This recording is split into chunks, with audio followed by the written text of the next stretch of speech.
오늘 의도적으로 죄를 짓는 자들에 대한 경고, 그런 주제로 말씀을 전하겠습니다. 의도적으로 혹은 고의로 죄를 짓는 자들에 대한 경고.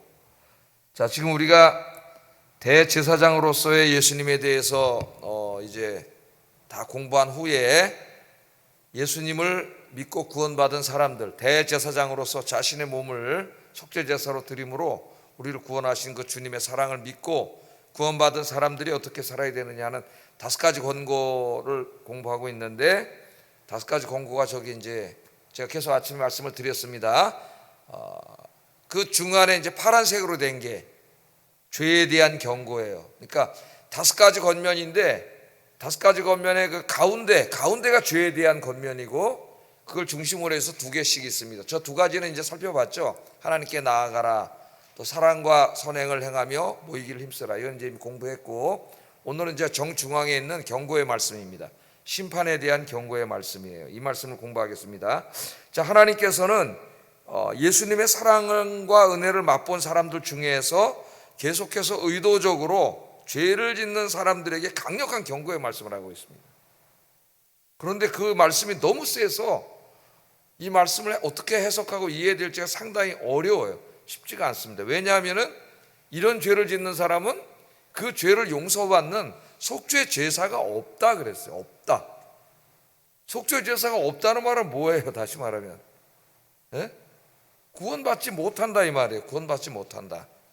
근데 이 말씀이 상당히 그 엄중한 말씀으로 우리에게 들려오는데, 예수님이 우리의 모든 죄를 위해서 십자가에서 죽으셨는데 지금 이 죄를 짓는 사람에게는 속죄 제사가 없다 그러잖아요. 그래서 이 말씀을 우리가 한번 잘 묵상을 해봐야 되겠습니다. 자, 26절에 이렇게 말합니다. 26절 한번 읽어보겠습니다. 시작.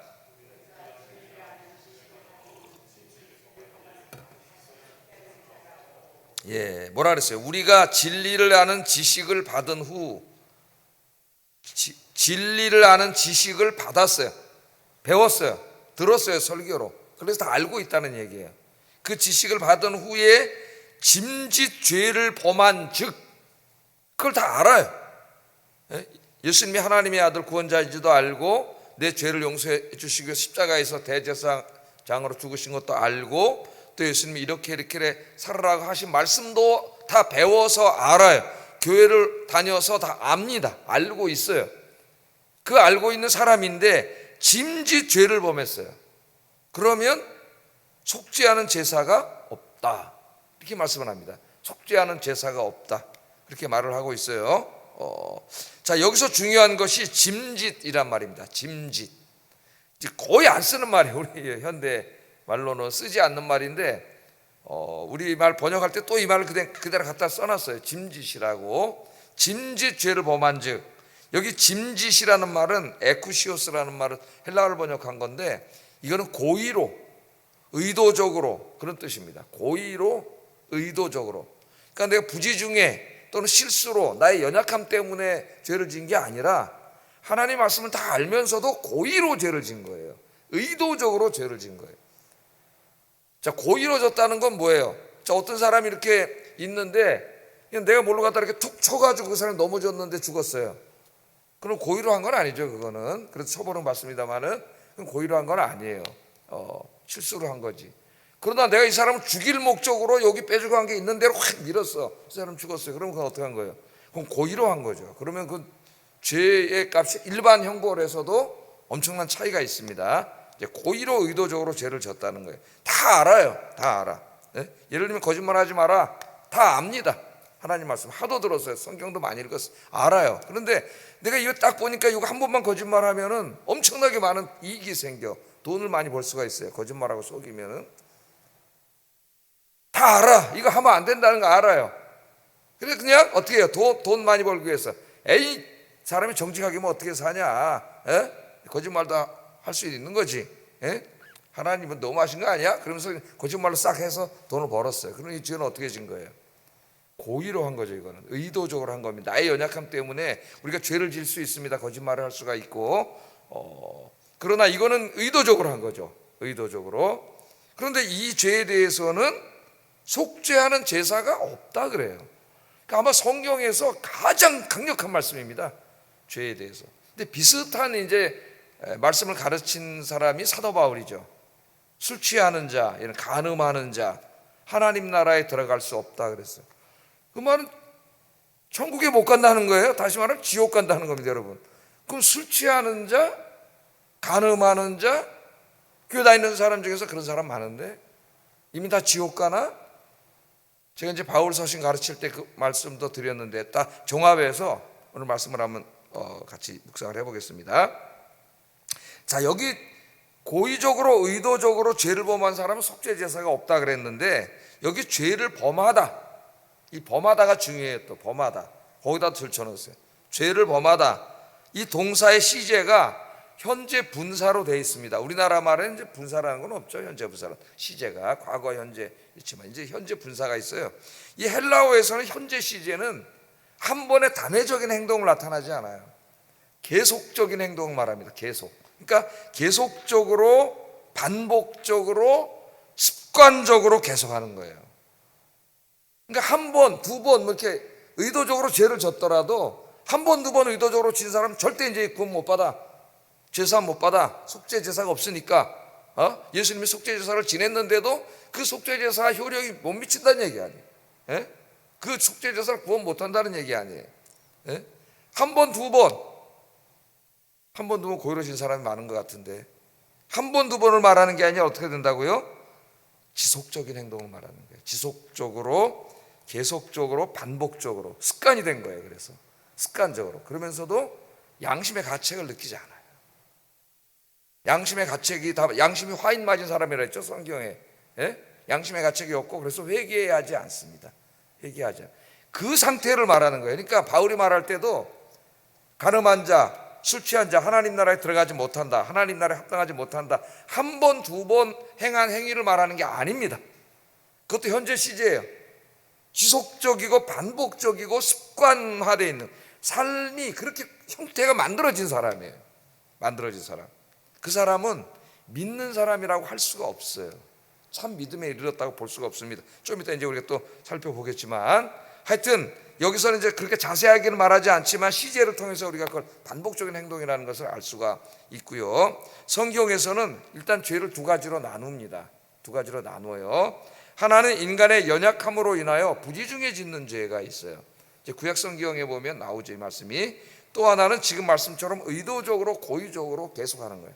계속 그렇게 해놓고 또 거짓말하고 또 속이고, 이거 반복 계속 습관, 이게 완전히 습관이 된 거예요. 이 사람 구원받은 사람이 아닙니다. 구원받았다고 볼 수가 없어요, 이 사람. 자, 그래서 이 26절은 민수기 15장 22절 31절, 우리가 민수기 공부하고 있는데 지금 구약성경에서 이 민수기 15장 22절 31절 여기에 나오는 말씀을 인용한 거예요. 이 말씀을 갖다 설명하고 있는 겁니다. 자, 민수기 15장을 보면은 하나님이 용서해 주는 죄가 있어요. 속죄 제사를 통해서 용서해 주시는 죄가 있고, 속죄 제사가 없는 죄가 있으면 용서하지 않는 죄가 있어요. 그게 지금 똑같아요. 인간의 연약함 때문에 죄를 질 수 있죠. 다윗도 간음죄를 졌고 베드로도 예수님 3번이나 부인했잖아요. 근데 우리 예수님 다 용서해 주셨어요.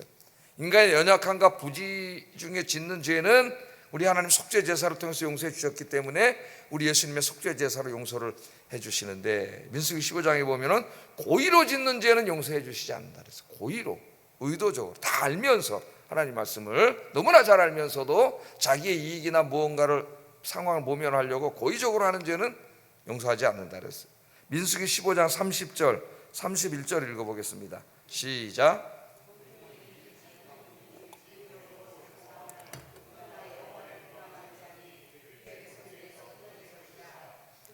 여호와의 말씀을 멸시하고 그의 명령을 파괴하였은즉 그의 죄악이 자기에게로 돌아가서 온전히 끊어지리라, 이렇게 말했어요. 자, 고의로 죄를 짓는 사람은 어떤 죄를 짓는 거라고요? 여호와의 말씀을 다 알잖아. 근데 고의로 죄를 져요. 계속 의도죠. 멸시하는 사람, 그러니까 하나님 말씀을 멸시하는 거죠. 아버지 엄마가 분명히 자식에게 하지 말라고 여러 번 얘기했는데도 계속 걔가 그 아버지 엄마 말씀을 안 들어요. 그건 뭐 하는 거예요? 아버지 엄마 말을 멸시하는 거죠. 그게 바로 멸시하는 거예요. 그의 죄악이 자기의, 그 다음에는 멸시하고 하나님의 명령을 다 그냥 자기가 파괴해버린 거야. 난 하나님 말씀대로 안 살 거예요. 그리고 그냥 십계명 던져서 다 깨버렸다는 거예요. 하나님 말씀 파괴한 거예요. 나 이 말씀대로 안 살 거야. 이 말씀대로 살아서 어떻게 살아? 이 경쟁 사회에서 뭐 하나님 인생을 알기나 해? 그러면서 다 빠개버리고 고의적으로 난 세상 사람처럼 속이면서 거짓말하면서 살 거야. 이렇게 됐는데 그런 행동이 계속 지속되는 거예요. 지속적으로 반복적으로 되는 거예요. 이런 죄는 그 어떻게 용서하겠어요? 믿는 사람이 아니죠. 그 죄는 뭐 믿지 않는 사람 구원받지 못하는 건 똑같은 겁니다. 구원받지 못하는 거예요. 그런 사람들에게는 오직 하나만 기다리고 있다 그랬어요. 소망이 없는 사람, 뭐만 기다려? 하나님의 심판의 불만 기다리고 있다. 27절 읽어보겠습니다. 시작.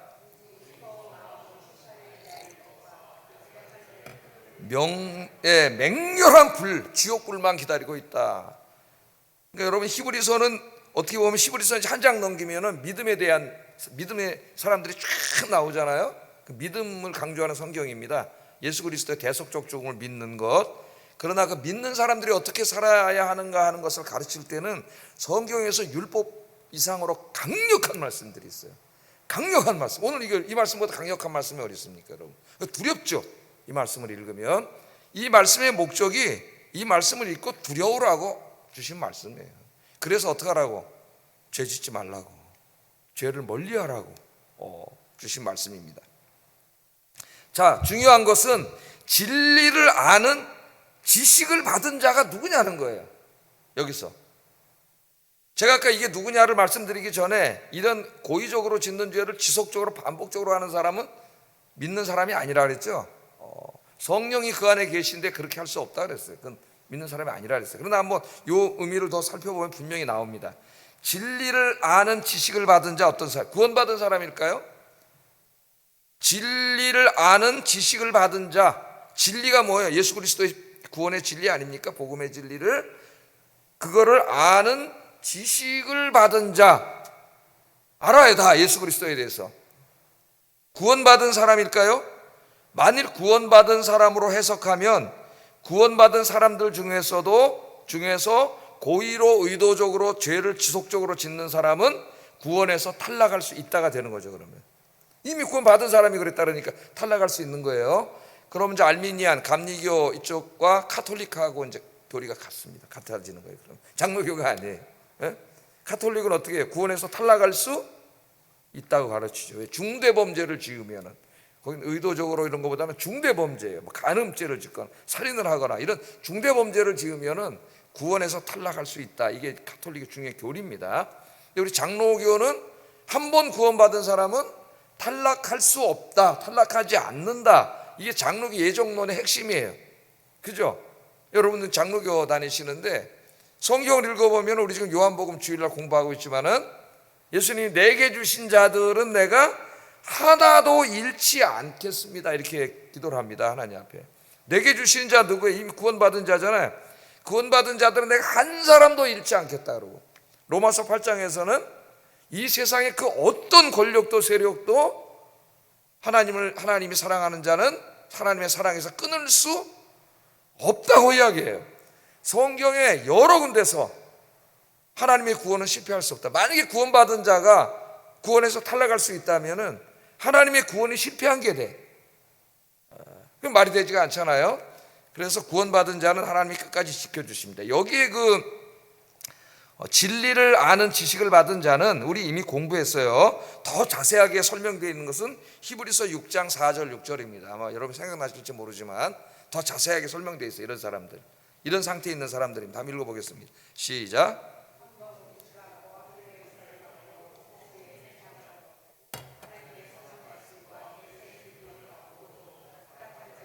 다시 새롭게 하여 회개할 수 없나니 이는 그들이 하나님의 아들을 다시 십자가에 못 박아 드러내놓고 욕되게 함이라. 여기에 이런 사람들은 다시 새롭게 하여 회개할 수 없다. 이거 다 비슷한 말씀들이죠. 근데 여기는 더 강력하게 나와요. 한번 빛을 받았어요. 빛, 은사를 맛봤어요. 성령에 참여한 바 되었어요. 하나님의 말씀과 내세의 능력을 맛봤어요. 그럼 이 사람이 구원받은 사람이지. 이걸 어떻게 이런 사람은 구원받은 사람이 아니라고 말하느냐. 그런데 이걸 만약에 구원받은 사람이라 그러면은 이루고도 타락할 수 있다는 게 되잖아요. 예? 이루고 타락해서 구원에서 떨어져 나갈 수 있다는 말씀이 됩니다.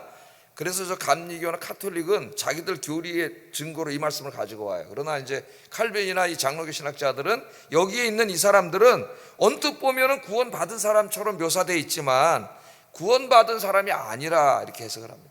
구원받은 사람이라고 하면은 예정론이 다 무너져 버려요. 그래서 사실 제일 어려운 말씀이에요. 장로교 목사들에게는 이 말씀이. 자, 여기 이 한 번 빛을 받고 하늘의 은사를 맛보고 성령에 참여한 바 되고 하나님의 선한 능력을 맛보고 타락한 사람, 이걸 다 맛봤어요. 아니, 이 사람이 구원받은 사람이지 그럼 누구냐? 칼빈의 대전제는 뭐냐면은 참 믿음에 이른 사람은, 참 믿음이 있는 사람은 결코 이렇게 배교하지 않는다, 타락하지 않는다. 이게 대전제입니다. 전제예요. 그래서 여기에 있는 사람은 누구냐? 교회에 다녔어요. 설교도 듣고, 설교 들으면서 가끔 감동도 받았습니다. 또 금요기도에도 왔어요. 기도도 하다가 또 뜨거운 영적 체험에 가슴이 뜨거워진 적도 있어요. 예? 그렇게 교회 다니면서 이런저런 어떤 그런 말씀과 감동도 받고 어떤 은혜도 조금 체험한 것 같고 그랬지만은 결국 이 사람이 참 믿음에 이르지는 못한 사람이라는 거예요. 이게 이제 우리 장로교 신학자들, 칼빈을 비롯한 장로교 신학자들의 해석입니다. 그런 사람이 있다는 거예요. 근데 실제로 우리가 경험해 보면 그런 사람들이 많습니다. 교회에 뭐 10년 20년씩 다니면서 설교도 듣고 어떨 땐 봉사도 열심히 하고 막 뭐 구원받지 못한 사람이랑 전혀 생각하지 못했는데 어느 순간에 교회 떠나서 안 나오는 사람, 이단으로 빠져버린 사람이 있거나 그런 사람들이 있어요. 그럴 때 구원에서 탈락했네, 구원에서 실패했네, 그렇게 설명하는 게 아니라 그 사람의 믿음이 뭐예요? 참 믿음이 아니었던 거예요. 그냥 그 분위기가 좋은 거예요. 그 말씀 듣고 막 가슴도 또 노래 부르면서 막 가사도 좋잖아요. 찬송가 때로는 위로도 되고 막 기도도 한번 이렇게 해보면서 뭐 조금 평안도 느끼고 뭐 이렇게 했지만은 예수 그리스도가 하나님의 아들 메시아예요. 내가 예수 믿고 구원받았다, 난 죄사함 받았다, 난 죄인이다, 이제 죄사함 받았다, 이런 참 믿음에 이르지 못한 사람들이라고 해석합니다. 그래야만 장로교 교리가 유지가 돼요. 그렇게 해석할 수 없어요. 그래야만 다른 말씀들 하나님의 사랑에서 끊을 수 없다는 말씀이나 내게 주신 자는 내가 하나도 잃지 않겠다고 하는 예수님의 말씀과 일치가 돼요. 일치가. 그러니까 성경 말씀을 상호 모순되면 안 되겠죠. 모든 말씀이 일치가 돼야 돼요. 일치가. 그래서 여기 있는 사람들은 교회는 다니면서 여러 가지 비슷한 체험은 했지만 그 믿음이 참 믿음에 이르지 못한 사람이라는 말씀. 구원받은 사람이 아니라, 구원받은 자가 탈락했다는 말씀이 아니에요. 그럼 그 사람이 구원에 이르지 못했다는 것을 역으로 우리가 설명해서 증거해 주는 게 뭐냐? 의도적으로 고의적으로 계속 죄를 짓는 거예요. 그것도 한두 번이 아니라 지속적으로, 반복적으로, 습관적으로 그냥 거짓말하고 속이 이런 게 그냥 일상이 된 사람이에요. 죄를 짓는 게 일상이 된 사람, 정직함 이런 게 없어요. 그러면서 양심의 가책도 없어요. 그런 사람은 참 믿음이 있다고 볼 수 없습니다. 왜냐하면 구원받은 사람에게 누가 임하세요? 성령님이 임하세요. 내 안에 성령님이 계시기 때문에 구원받은 사람들도 연약함 때문에 그런 죄를 한두 번, 세 번 뭐 이렇게 질 수 있지만 죄를 질 때마다 뭐가 와요? 성령이 근심하세요. 내 안에서 양심이라고 하는 센서를 울리세요. 그래서 내가 죄를 졌는데 괴로워, 양심의 가책을 받아요. 하나님 앞에 죄송하고. 그래서 어떻게 돼요? 회개하게 돼요. 회개하게 돼요. 이게 구원받은 사람, 참 믿음에 이른 사람과 참 믿음에 이르지 않은 사람의 큰 차이입니다. 여러분, 겉으로 볼 땐 비슷해요. 교회 같이 다니는데 이게 큰 차이예요. 그래서 우리 예수님도 그 사람의 열매로 안다 그랬잖아요. 그 믿음이 진짜냐 아니냐는 그 사람이 입으로 아는 게 아니라 그 사람의 인격과 삶을 보면 아는 거예요. 삶을. 그 삶 속에 의도적으로 고의로 짓는 죄를 계속 똑같은 죄를 반복하고 다 알아 하면 안 되는 거를 그 사람이 과연 구원받았다고 할 수 있을까요? 성령님이 와 계신다고 할 수 있을까요? 구원론은 성령론과 반드시 함께 연구돼야 됩니다. 구원론에서 자꾸 어떤 사람은 성령을 제외해놓고 생각을 해. 구원받으면 성령이 오시는데 내 안에 성령이 근심이 없다. 내가 죄를 짓는데 양심의 센서를 안 올려주신다? 있을 수 없는 일입니다, 여러분.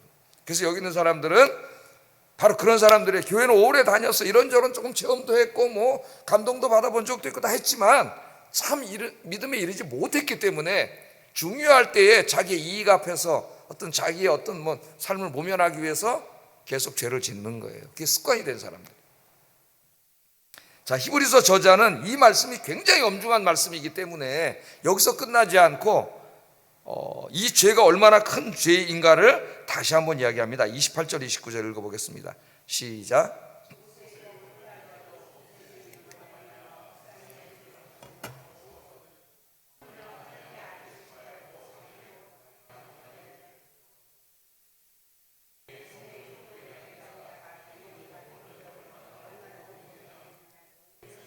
아멘. 여기 보면은 이제 뭐라 그랬어요? 모세의 율법을 어긴 자들도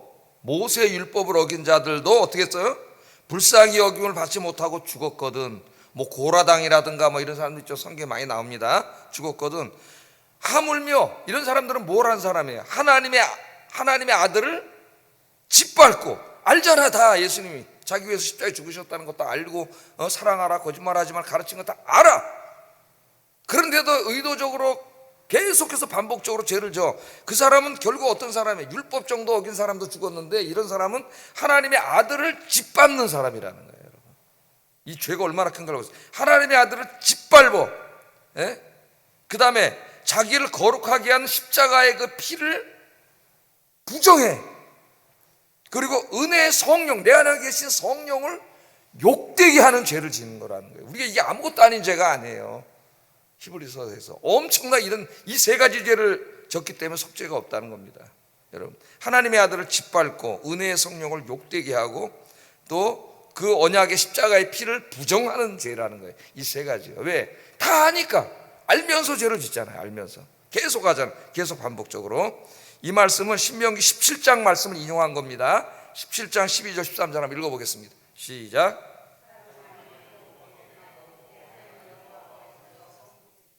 재판장에게 듣지 아니하거든 그 사람을 죽여 이스라엘 중에서 악을 제하여 버리라. 그리하면 온 백성이 듣고 두려워하여 다시는 무겁하게 행하지 아니하리라. 이런 사람들을 내비두면 계속 죄를 져가지고 공동체를 전체로 죄로 다 물들인다는 거예요. 그래서 끊어버리라는 거예요. 공동체에서. 이게 히브리서 17장의 이 말씀입니다. 모세 율법을 어긴 자들도 그렇게 했는데, 하물며 하나님의 아들을 짓밟고 언약의 피를 부정하고 성령을 욕되게 하는 죄를 지은 자들이 이 형벌을 받는 것이 마땅하지 않느냐, 그렇게 이야기를 하고 있어요.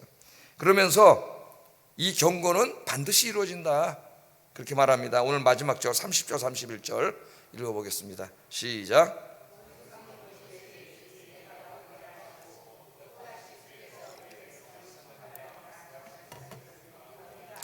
살아계신 하나님의 손에 빠져 들어가는 것이 무서울진저, 그렇게 얘기합니다. 자, 이 말씀, 원수 갚는 것이 내게 있으니 내가 갚으리라. 이거 하나님의 의지예요. 반드시 내가 그렇게 한다.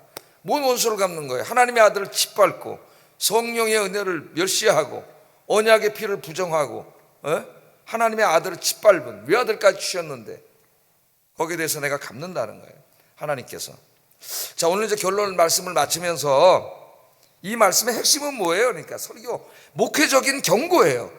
그러니까 모든 성도들에게, 저는 이제 신학적인 설명을 했지만 여러분 틀릴까봐, 모든 성도들에게 설교가 나갈 때는 죄에 대한 경고의 말씀이 되는 거죠.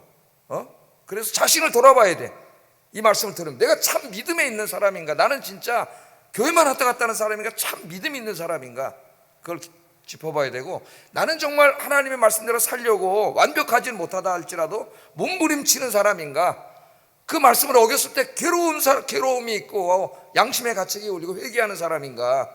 죄를 안 질 수는 없잖아요. 우리가 그 자신을 점검해 봐야 됩니다. 그래서 오늘부터는 이제는 그 죄를 멀리하고, 여러분 오늘 설교를 들으면서 나는 이제 오늘부터 죄를 멀리하고 죄는 그 모양이라도 버리고 하나님 그렇게 살겠습니다, 도와주세요.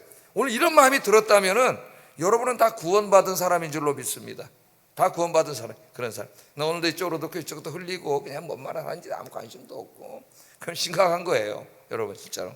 자, 제가 오늘 결론, 또 구원에 대해서 여러분 또 두려워할까봐 결론을 내려드리겠어요. 이 말씀을 듣고 자신의 구원에 대해서 두려워하라고 주신 말씀이 아니라, 구원 두려워하라고 주신 말씀이 아니에요. 이 말씀을 듣고 자신의 구원에 대해서 걱정하고 있다면 여러분이, 그 자체가 이미 그 사람은 참 믿음에 이른 사람이라는 것을 보여주는 증거예요. 이 말씀 들었는데 나한테 죄 졌는데 의도적으로 내가 이거 구원받을 수 있을까? 어떡하지?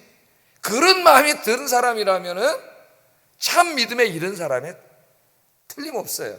왜냐하면 참 믿음에 이르지 않은 사람은 그런 마음이 들지 않아요. 그냥 일러도 저를 흘려버려요. 예? 구원받은 사람도 인간의 연약함으로 인해 부지 중에 죄를 지을 수 있습니다. 베드로도 예수님을 저주하면서 3번이나 부인했고, 다윗도 간음죄를 지었습니다. 구원받은 사람은 죄를 지으면 양심의 가책을 받는다 그랬잖아요. 양심의 가책을 받아요. 마음이 괴롭습니다. 우리 안에 거하시는 성령께서 염려하시기 때문이에요. 그래서 구원받은 사람은 죄를 지으면 양심의 가책을 받아 가슴을 치며 회개합니다. 회개. 저도 죄를 안 질 수가 없어요. 저도 죄를 져요. 예? 그럴 때마다 어떻게 괴롭죠. 정말 사도 바울처럼 오라 나는 공고한 사람이로다. 공고한 사람이로다. 이런 죄에 대한 안타까움, 이게 있습니다. 구원받은 사람은. 그래서 회개하게 돼요. 회개하게 돼요. 그런 사람은 구원받은 사람에 틀림없습니다. 틀림없어요. 하여튼 오늘 이 말씀을 들으면서 내가 이제 죄 지으면 안 되겠다, 죄를 멀리하고 살아야 되겠다, 말씀대로 살아야 되겠다, 그런 생각이 들고, 정말 이제부터는 하나님의 거룩한 자녀가 돼야지, 그런 생각이 들고, 나는 어떡하지? 죄 졌는데 내가 그거 못 받으면 어떡하지? 그런 마음이라도 오늘 생기는 사람이라면 그 사람은 구원받은 사람인 줄로 믿습니다. 구원받은 사람 틀림없어요. 여러분이 새벽에 나오셨다는 자체가 다 구원받은 사람입니다. 그러니까 하나님이 우리를 구원해 주셨는데 그 구원은 실패하지 않아. 하나님이 끝까지 지켜주시고요. 그래서 성령을 보내주신 거예요. 그래서 성령이 내 안에 돌아와 계신 거예요. 나를 끝까지 지켜주셔요. 그래서 내가 죄질 때 양심의 가책, 센서를 울리게 하시고, 괴롭게 하시고, 회개하게 하시고, 또 의롭게 살고자 하는 의지, 마음도 주시고, 선한 의지도 주시고, 이렇게 하시는 분이 하나님이세요. 성령님. 그래서 끝까지 이끌고 가시는 거예요. 그 의미가 끝까지 지켜준다는 게. 예? 그러나 이걸 오늘 말씀처럼 의도적으로 고의적으로 계속 습관 반복 계속 지면서 양심의 가책도 없고 회개도 안 하는 사람은 성령님이 안 계신 거죠. 이해가 되시죠? 예. 그래서 오늘 저 여러분은 다 예수 믿고 구원받은 사람인 줄로 믿습니다. 기도하겠습니다. 자, 경고의 목적은 이 목회적 경고라 그랬어요. 경고는 엄중하게 하는 것이죠. 경고의 목적은 우리 자신을 돌아보게 하고 깨닫게 하기 위함임을 알고 나 자신의 믿음과 나의 삶을 오늘 시간에 돌아보게 하소서. 돌아보는 사람은 구원받은 사람이에요.